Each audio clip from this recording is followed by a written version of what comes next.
Dalawang samaan ng panahon ang binabantayan sa loob at labas ng Philippine Area of Responsibility. Maki-update tayo sa lagay ng panahon kay GMA Integrated News Weather Presenter Amor La Rosa. Amor. Salamat Vicky. Mga kapuso, kumpara po kahapon, mas lumapit sa lupa ang low pressure area na nasa loob ng Philippine Area of Responsibility habang patuloy pong magpapaulan yung hanging habagat.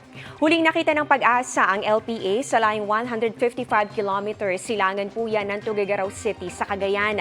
Ayon po sa pag-asa, nananatiling mataas ang tsansa po nito na maging bagyo sa mga susunod na oras o sa mga susunod na araw. At kapag po naging bagyo na ito, papangalanan po itong bagyong Bising. Ang ikalawang bagyo ngayong taon, dito po yan sa loob ng Philippine Area of Responsibility.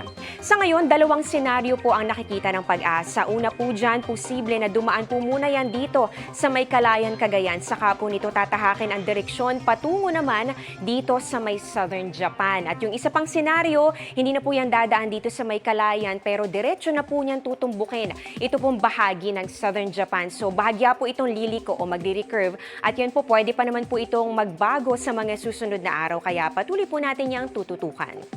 Samantala, naging bagyo na yung isa pang LPA na namataan po kahapon sa labas naman ng Philippine Area of Responsibility. Masyado na po itong malayo dito sa PAR para magkaroon pa po ng epekto sa Pilipinas. More than 2,000 kilometers po ang layo niyan east-northeast ng extreme northern Luzon.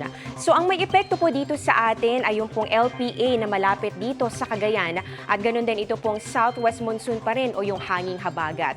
Base sa datos ng Metra Weather, umaga po bukas may tsansa na ng mga kalat-kalat na ulan dito po sa may Central Luzon, ganun din sa Mindoro Provinces, Palawan, pati na rin po dito sa ilang lugar sa Northern Luzon at Bicol Region.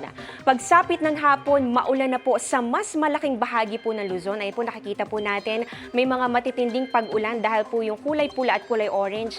Heavy to intense po ang ibig sabihin yan at posible po yung magdulot ng mga pagbaha o kaya naman ay landslide. Kaya doble ingat. Sa Visayas at Mindanao naman, mas mataas din po ang tsansa ng mga pag-ulan sa hapon at ganoon din sa gabi.